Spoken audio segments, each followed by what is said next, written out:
it this far in the video, I know you're motivated. I know you really want to make this happen, and I just want to let you know it's okay if you mess up. It's okay if you make mistakes. You just have to stick with this. If you mess up, start over the next day. If it's so hard that you have to do this in gradients, do that. Start with the 7-day period where you eat clean, and then 14, and then 21, and then basically you keep going from there until today's segment, getting ripped, getting shredded, getting those gains. And the best diet that I feel like is good for just entrepreneurs, people that are working professionals, or maybe you've just always struggled with losing weight or getting lean. This is the best diet for you, and it's the easiest to follow because you don't have to think about food all day. Actually, to make this point, most people that go on a diet fail, and the trick is to actually have a change in your lifestyle, and that's ultimately gonna be the best way for you to hit your goals with fitness, with nutrition, with health, and just feel confident. So on that note, I'm gonna go ahead and share with you what I've done in terms of hacks to make this change successful, how I set up my environment, and what a day looks like when you're intermittent fasting. But before I do that, I'm gonna share with you the benefits of intermittent fasting. What is intermittent fasting? To keep it simple, it's where you don't eat for a period of time. Most commonly, it's 16 hours, that's the fast, and then you have an 8-hour period where you eat food in that block of time. Now, for a lot of people, this might sound hard at first, but you'll get used to it. Think about this, back in the day when we were hunters and gatherers, what did people do?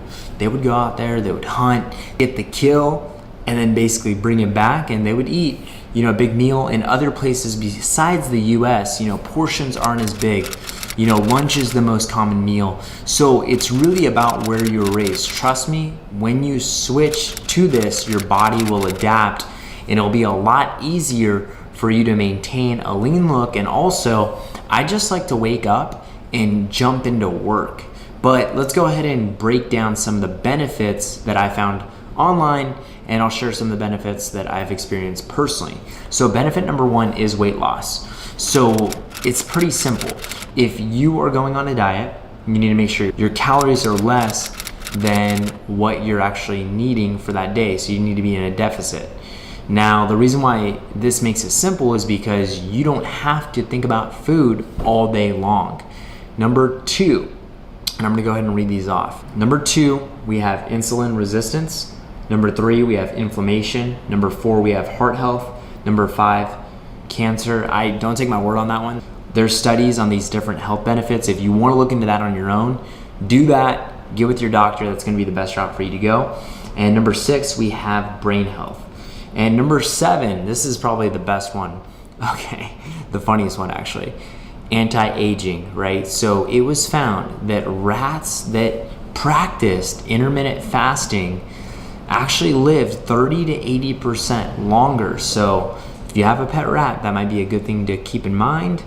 Anyways, those are the benefits. There's scientific research that has been done on these areas, on different test groups, and it's all really, really good. At the end of the day, whatever you're trying to do for your diet and feeling good, you want to just make sure it works for you, it works for your schedule, and you're able to be consistent with it. And this is a pretty easy one to be consistent with. You just do intermittent fasting and get results. You have to make sure that you are eating the right amount of calories. So what you're gonna need to do is make sure that you track those. So you can get an app like MyFitnessPal. This really helped me out at first. And then once you know what to eat, you just kind of eat that same thing. Maybe you get something new, you can look it up on the app, see how many calories it is, but basically you'll be able to type in your height, your weight, what your goal is, and it will show you exactly what you need to be eating in terms of calories on a daily basis to lose weight, to maintain weight, etc.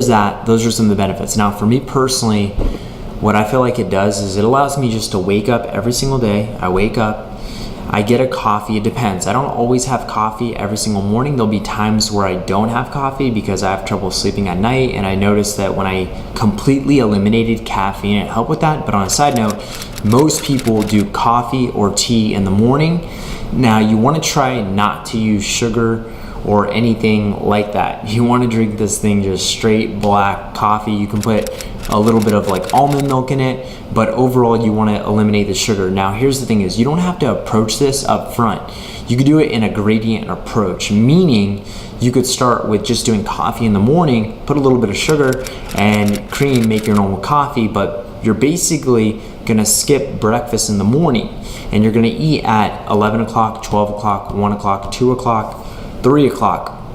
Whatever time you feel like is best for you. Starting off, you're gonna be extremely hungry if you've already been eating breakfast. So you might start off at 11, and then a week goes by, 2 weeks go by, you go to 12, and then maybe it's 12:31. But basically, once you eat that first meal, you're gonna eat all of your food in an 8-hour window.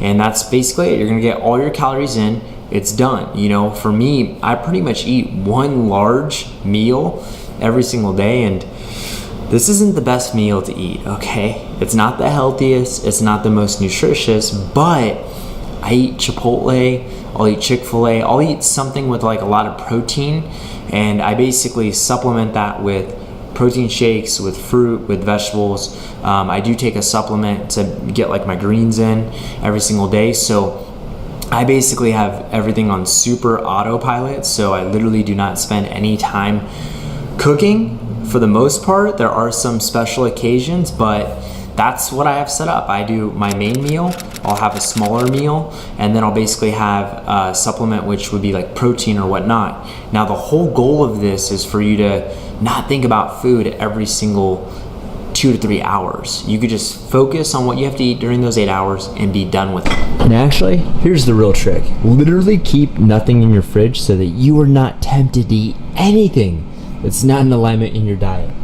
Right here we have some meat, some bread, some almond milk, and usually I do have a few things, but to be honest, I just need to go grocery shopping. In terms of benefits, it's also something that I've noticed that when I eat specific types of food, I feel groggy and I feel like weighed down. So I try to eat something like Chipotle, which, you know, it's not the healthiest, I know, but I'll do like the Chipotle salad, the rice and beans, and then chicken. That all, I still feel good after that. So another thing that I would do is start to become aware of the foods that make you feel good, more energetic, that will lead to motivation, that will lead to action. You'll feel good about what you're doing. As time goes on, what's gonna happen is you can start taking out those things that are bad for you one by one and still have them every once in a while. So like, I'll have Sour Patch Kids when I watch movies, every so often. So if I watch a movie on the weekend, I'm gonna have Sour Patch Kids and a Diet Coke. Now I don't do that every single weekend, but every so often I will do that. Or if I go to the theaters, which they were closed down for a while, I think they're open back up, I would basically go ahead and have that same combination. So whatever it is, those items that you really, really like and they're not necessarily good for you, you could start taking those out one by one in a gradient approach. Focus on trying to make those adjustments and find foods that are healthier for you. At the same time, you don't necessarily need chicken, the asparagus, the rice, like super, super clean food. Obviously that's gonna be good for you. There's a lot of nutrients. It's gonna be probably the best thing for your health long term, but to just feel better and look better, pay attention to things that you're actually eating on a daily basis. And I know for myself, when I stop being healthy, it really affects my motivation at my core. I almost feel guilty if I'm not being healthy. I do. If I skip workouts too often, I just don't feel as confident. So all of these things can help you as an individual, help you get better. I hope you got some value from this. I just try to make this as simple as possible. And if you wanted to go ahead and figure out what food is good for you, what food would fit inside of your meal plan, you can get that at MyFitnessPal. With that, I'll see you in the next video. Get this far in the video, I know you're motivated, I know you really want to make this happen, and I just want to let you know it's okay if you mess up, it's okay if you make mistakes. You just have to stick with this. If you mess up, start over the next day. If it's so hard that you have to do this in gradients, do that. Start with the 7-day period where you eat clean, and then 14, and then 21, and then basically you keep going from there until you get to 30 days, 60 days, 90 days, etc. And you will make the change. This will become a habit for you. It will become a lifestyle. And I'm gonna also let you know this: we all have our own insecurities. We all have our own insecurities. I have mine. Just to let you know, I have extremely skinny legs. Like, I work them out. They're pretty strong actually, but that's one of mine. So just remember, it's you versus you every single week. Try to get better. Focus on getting better. And at the end of the day, if you look yourself in the mirror and you see progress, that leads to happiness. There is a direct correlation between progress and happiness. So go out there, get it, make it happen, and write down your goal. Write down your goal, keep it in front of you every single day, and just go after it relentlessly. I'll see you in the next video. My goal for this channel is to help you get better, improve in the different areas of life that I have an interest in, which is business, entrepreneurship, health, mental health, and really trying to make sure that you get as far as you can by providing you informational videos every single week. So make sure you like and subscribe if you want more content on a weekly basis. I'll see you soon.